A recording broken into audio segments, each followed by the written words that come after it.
What if the very people who sworn to save lives were actually the ones holding progress hostage with their pride and paperwork?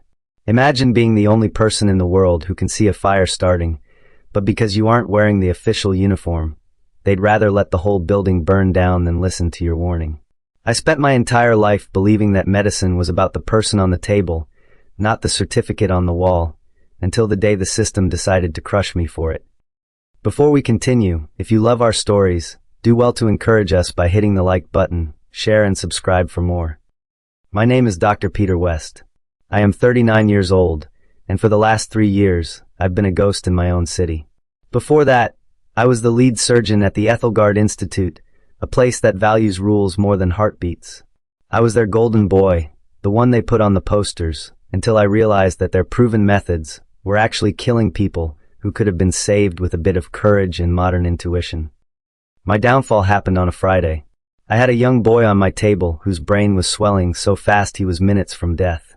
The hospital board wanted a 3-hour ethics meeting before I could use my bioneural bridge, a technique I'd developed to reroute damaged neural pathways.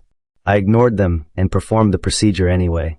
As I walked out of the OR, Dr. Steve Harrington, my former mentor, met me with security.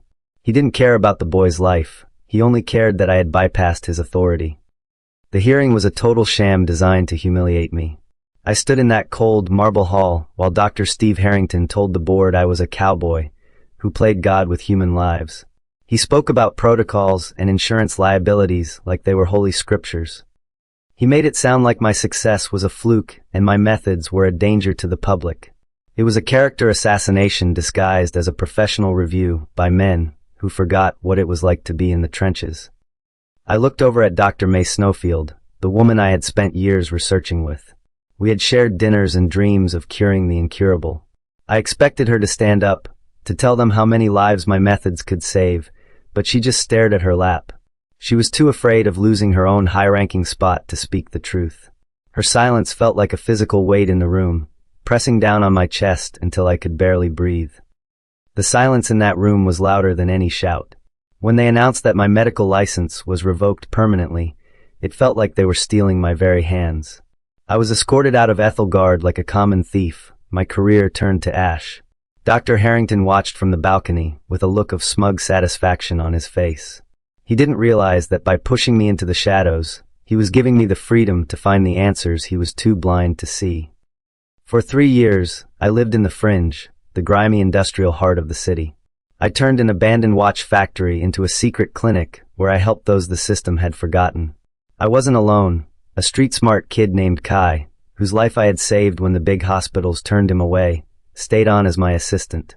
He was a wizard with electronics, helping me scavenge the high-end sensors and copper wiring I needed to build my frequency resonators. I used these wilderness years to perfect what I called the West method. I realized that the body isn't just a machine, it's a network of frequencies.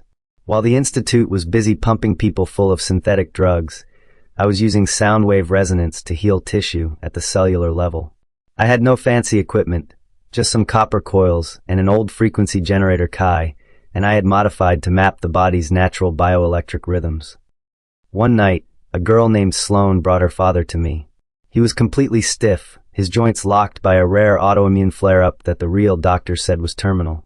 I spent 6 hours with him, using my resonance coils to gently coax his cells back into harmony. When he finally stood up and walked out of my clinic on his own 2 feet, Sloane cried and called me a saint. I wasn't a saint. I was just a man who had finally learned how to heal.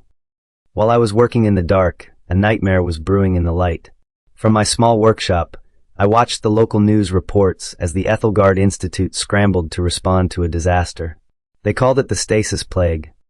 It was a terrifying condition where a person's nervous system would simply click off. They weren't dead, but they were frozen like statues. I saw patients on the screen who were locked so tight their muscles were visibly vibrating under their skin. It started with the city's elite, politicians and CEOs. On the grainy TV screen, I saw Dr. Steve Harrington leading the task force. I could see the panic in his eyes, even behind his professional mask. Dr. Snowfield later told me that behind closed doors, he was losing his mind, following the book to the letter while the book failed him. He was treating a bioelectric crisis with antibiotics, effectively fighting an electrical fire by throwing gasoline on the flames. The city began to panic as the numbers climbed. I saw the photos of the frozen ones in the newspapers, their eyes wide and staring. I knew exactly what was happening. It wasn't a biological virus, but a resonance feedback loop triggered by the city's new high-frequency communications grid.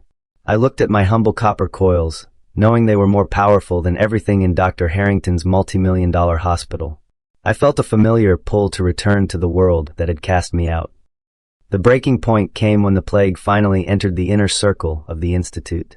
My Fringe contacts told me that Aethelgard's massive AI computers were running 24 hours a day, but returning nothing. The diagnostic tools were looking for a DNA signature that didn't exist. The doctors were terrified because they couldn't find anything to categorize, and their expensive machines were just flashing error codes. They were looking for a germ when they should have been looking for a signal. Dr. Steve Harrington held a press conference that I watched from a diner. He looked 10 years older than the last time I'd seen him. I could see the sweat on his brow and the tremor in his hands as he spoke of environmental toxins.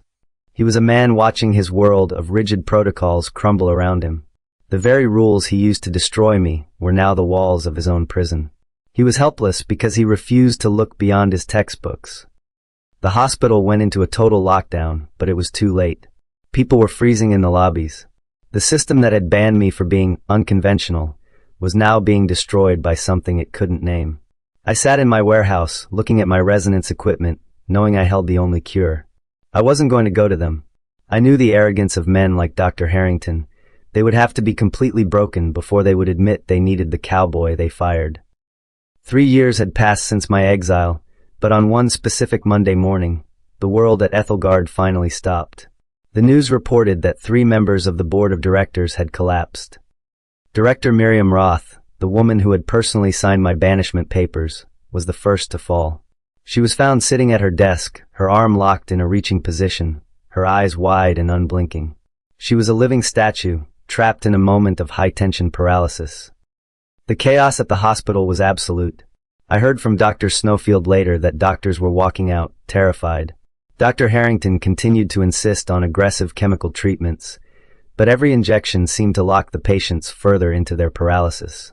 He was too proud to admit that his science was failing, even as his colleagues were wheeled into the intensive care units one by one. Their bodies were vibrating with an electrical charge that made them rigid as steel. From my clinic, I saw the true scale of the failure. I realized that the plague was a reaction to the environment.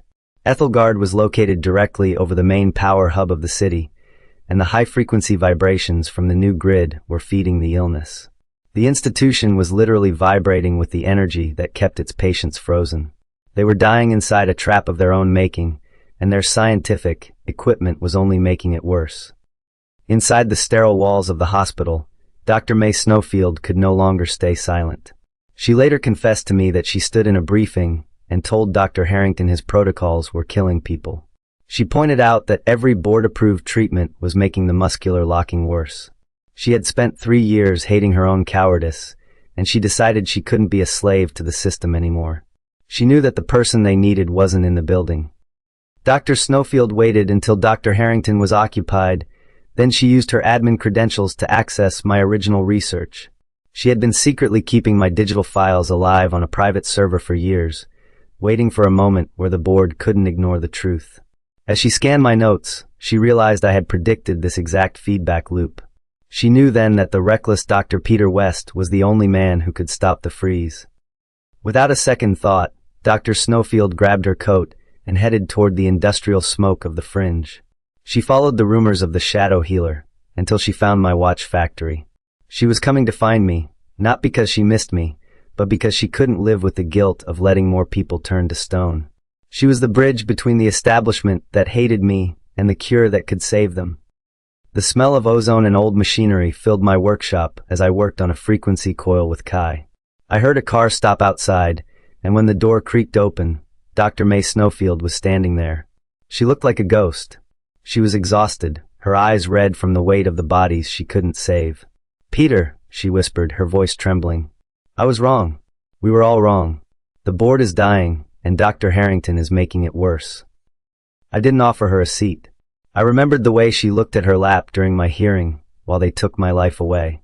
I told her that she had a lot of nerve coming to the Fringe after 3 years of silence. She didn't defend herself. She just handed me a tablet showing Miriam Roth's vitals.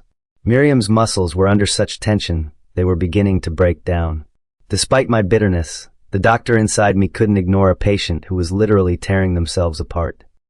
Dr. Snowfield begged me to come back, promising that she would do whatever it took to protect me this time. I looked at my crude, handmade tools and then back at her.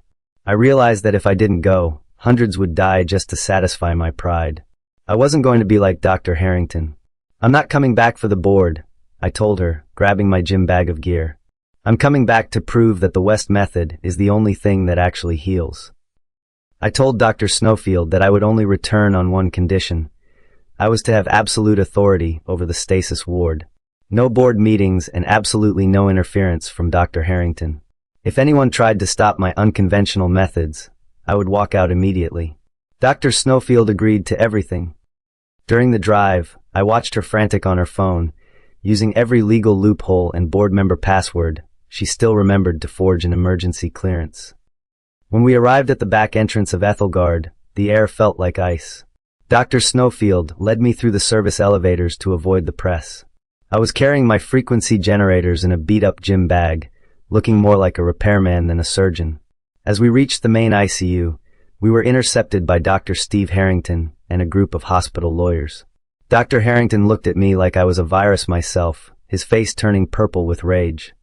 He started screaming about criminal trespassing, but I didn't say a word. I just looked at Dr. Snowfield. She stepped forward and showed him the emergency proxy she'd secured.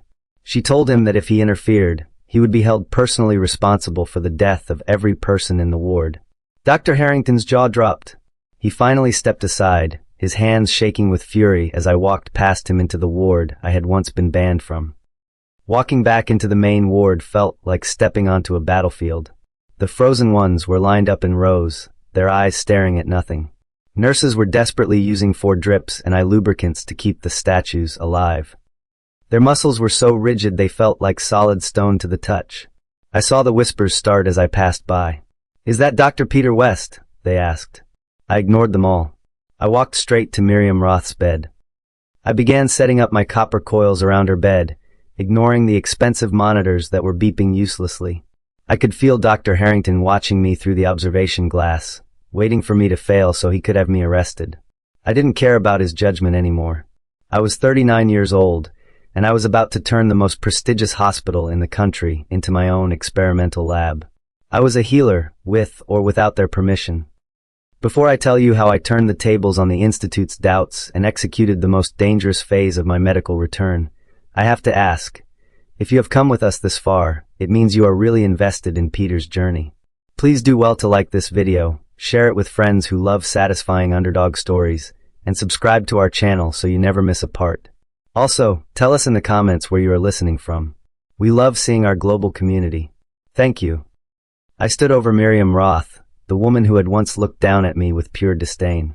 Her skin was pale and felt as cold as marble. I ignored the traditional diagnostic screens. Instead, I pulled out my hand-tuned frequency scanner. As I swept the sensor over her chest, the reading confirmed my theory. The plague wasn't a biological virus. It was a bioelectric feedback loop that fed on the very electricity of the human nervous system. The Stasis Plague was essentially a biological short circuit. Every time the doctors gave her standard medication, her body reacted by increasing its internal resistance, locking her muscles tighter. I realized that to cure her, I had to drain the excess electrical charge that was holding her cells hostage. I pulled up my bioneural bridge software, the interface I designed to map how the brain speaks to the body. I began to arrange my custom-made copper resonators around her head and spine. The other doctors watched through the glass, their faces filled with confusion. They were used to syringes and pills, not electromagnetic coils. But I knew that the West method was the only language this disease understood. I adjusted the dials, feeling the subtle vibration in the air, preparing to send the first pulse into the body of the woman who had ruined me. Just as I was about to activate the sequence, the lab doors flew open. Dr. Steve Harrington marched in. "This is enough, West," he shouted. "You are using unapproved equipment. This is uncalibrated liability. You're treating a patient like a high school science project." He reached for the main power cable of my resonator, his hand trembling with fury. He wanted to prove I was a fraud more than he wanted the board to live. I didn't even look up. I told him that if he touched the equipment, the frequency feedback would likely stop Miriam's heart permanently. The security guards hesitated, looking between me and their boss. Dr. Harrington didn't care. His ego was more important than the patient's safety. He was about to pull the plug when Dr. May Snowfield stepped between him and the machine. She told him she had recorded every failed treatment he had ordered. Dr. Harrington froze, his hand inches from the cable. For the first time in his life, the threat of a scandal was stronger than his desire for control. He backed away, his face twisted in a mask of hatred. He told me that if Miriam died, he would personally make sure I went to prison for the rest of my life. I didn't answer him. I just turned back to my machine and flipped the master switch, letting the resonance begin. The room grew quiet as the first pulse hit. A low, rhythmic thrumming sound filled the ICU, a deep bass note that seemed to vibrate in my very bones. I watched the monitor on Miriam's bed. At first, nothing happened. Then slowly, the frequency began to sync with her natural heartbeat. I was using the resonators to tune her nervous system back to its original state, like an instrument being brought back into key after a long time. 10 minutes into the treatment, a nurse gasped. Miriam's left index finger gave a tiny, almost invisible twitch. It was the first sign of voluntary movement anyone had seen in weeks. I didn't stop. I increased the amplitude, watching the bioneural bridge on my screen start to glow green. The stasis was breaking. Miriam's eyes, which had been fixed on the ceiling for days, suddenly darted to the side. She blinked once, then twice. A small cheer broke out among the junior staff watching from the hallway. It was a small victory, but it was undeniable proof that my methods worked. Even the guards looked impressed. I felt a surge of vindication, but I knew the battle wasn't over. The signal was becoming unstable. The hospital's emergency backup generators were kicking on due to the citywide panic, and their localized surge was creating a wall of noise I couldn't penetrate. My success didn't sit well with the hospital administration.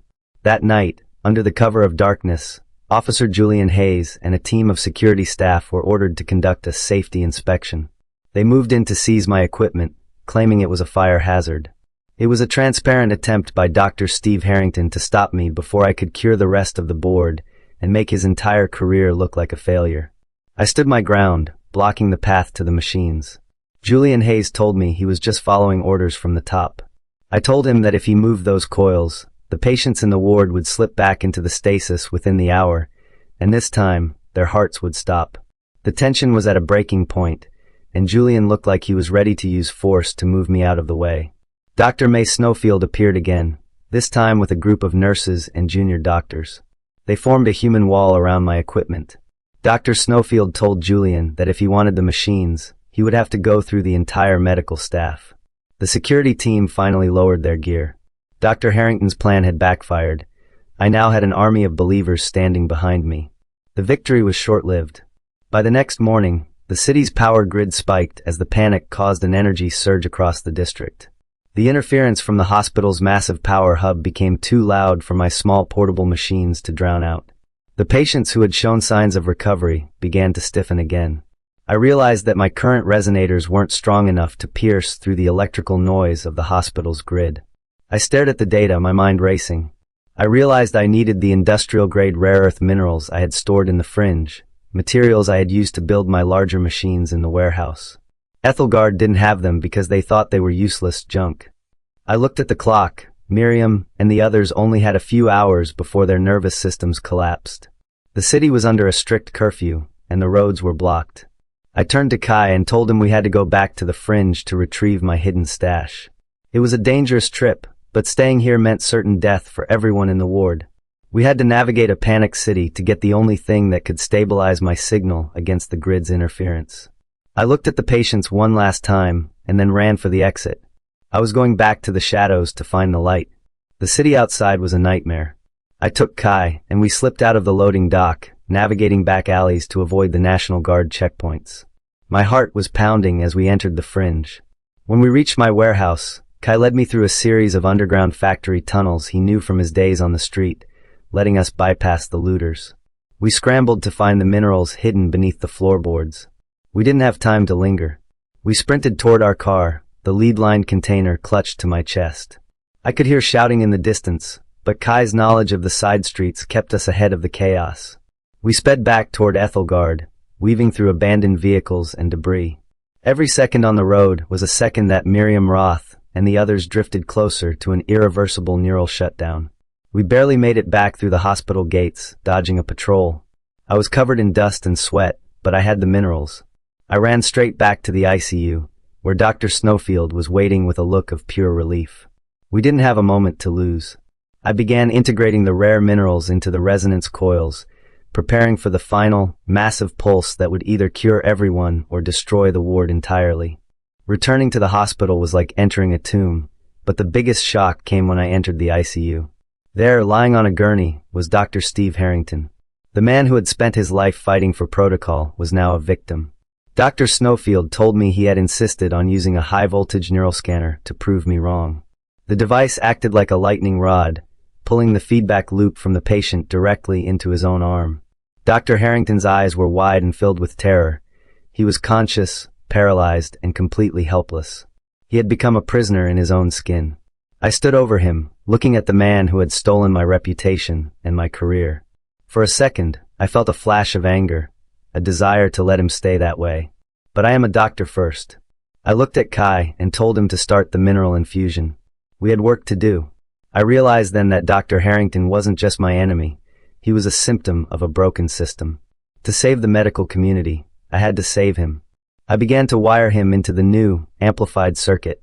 My hands were steady as I prepared the equipment. I was going to use the West method to bring him back from the dark, proving once and for all that his rigid rules were no match for the truth of the human body. The final phase was the most dangerous gamble of my life. I had to wire the new mineral-enhanced coils into the hospital's main power grid, using the minerals as an inverter to scrub the dirty energy from the grid. If my calculations were off, I would fry every nervous system in the ward. I stood in the center of the room, surrounded by the frozen bodies of the board and the man who had ruined me. I hooked Dr. Harrington and Miriam into the primary circuit. It was physically and mentally exhausting. I had to manually adjust the dials with every breath, fighting the exhaustion that clouded my vision. I could feel the electricity in the air making the hair on my arms stand up as the machine hummed at a lethal volume. Minutes turned into hours. My hands were shaking, and sweat was stinging my eyes as the feedback loop fought back. I pushed the frequency higher, past the safe limits the Institute had taught me. I ignored the warning lights and focused entirely on the faint rhythm of the hearts around me. I was no longer just a surgeon. I was a conductor trying to bring a broken orchestra back into one final, perfect harmony. I poured everything I had into the machine, using the very power that sickened them to finally set them free. Then, the sound in the room changed. The harsh, metallic buzzing of the plague's feedback loop was suddenly drowned out by a clear, pure tone from my resonators. One by one, the frozen ones began to exhale. It was the most beautiful sound I had ever heard. Miriam Roth's hand spasms, and she let out a long, ragged gasp for air. Beside her, Dr. Steve Harrington's eyes finally blinked, and he let out a choked sob of relief. The stasis was broken. The cure rippled through the ward like a wave, waking up doctors and patients who had been trapped in the dark for weeks. I fell back into a chair, my strength completely gone, watching as the room burst into life. People were crying and taking their first steps. I had done it. I had used the very recklessness they hated to perform a miracle they couldn't even imagine. Dr. Harrington looked at me from his bed, his voice a mere whisper. He didn't apologize yet, but the arrogance was gone, replaced by the realization that his rigid world had nearly been his grave. Dr. May Snowfield came over and took my hand, her eyes shining with pride. The battle for the ward was over, and the banished doctor had become the only man who could lead them back to the light. I was finally vindicated. A week later, the Aethelgard Institute held a formal ceremony. The board offered to reinstate my license with a full public apology, and even offered me Dr. Harrington's old job as chief of medicine. They wanted to make things right and bring the golden boy back into the fold. They expected me to jump at the chance to have my old life back, to wear the white coat and follow the protocols again in their marble halls. I stood at the podium and told them that while I appreciated the offer, I couldn't accept it. I had learned more in the Fringe than I ever had in their hospital. I realized that a license didn't make me a healer. My commitment to the truth did. I didn't want to be part of a system that only valued innovation when it was desperate. I was done following their rules and being limited by their fears. I left the institute with Dr. Snowfield and Kai by my side. We used my new reputation to open the West Institute of Integrated Healing, a place where protocol would never come before a patient's life. As I looked back at the Aethelgard building, I felt only peace. I had been a surgeon, then a ghost, and finally a revolutionary. I had proven that true healing has no borders, and sometimes the best way to save the world is to break the rules. This story isn't just about a medical crisis or a professional clash. It is a powerful reminder that there is no single, right way to achieve success. Dr. Steve Harrington struggled because he believed that rigid protocol was the only metric of value. He judged Dr. Peter West based on the appearance of his methods, rather than the result of his healing. He missed the genius in his own halls because it didn't look like the status quo. The lesson: never confuse activity with accomplishment. Just because someone follows the rules doesn't mean they are effective, and just because someone works outside the system doesn't mean they aren't building a revolution. True innovation often looks like recklessness to those who are stuck in the old ways. Embrace efficiency, question the grind, and remember, the goal of work is to save lives and build a future, not to destroy yourself or others in a process that no longer works. Thank you so much for following Dr. Peter West's journey from the banished outcast to the savior of the medical world. It was an emotional ride of vindication, and we hope you felt every moment of his triumph. If you enjoyed this story and love hearing about underdogs who prove everyone wrong, please smash that like button, subscribe to the channel, and turn on notifications so you never miss a new episode. Tell us in the comments, do you think Dr. Peter West was right to refuse his license and start his own clinic? Or should he have taken the job to change the system from the inside? Type Team Innovation if you think he did the right thing by staying independent. See you in the next story.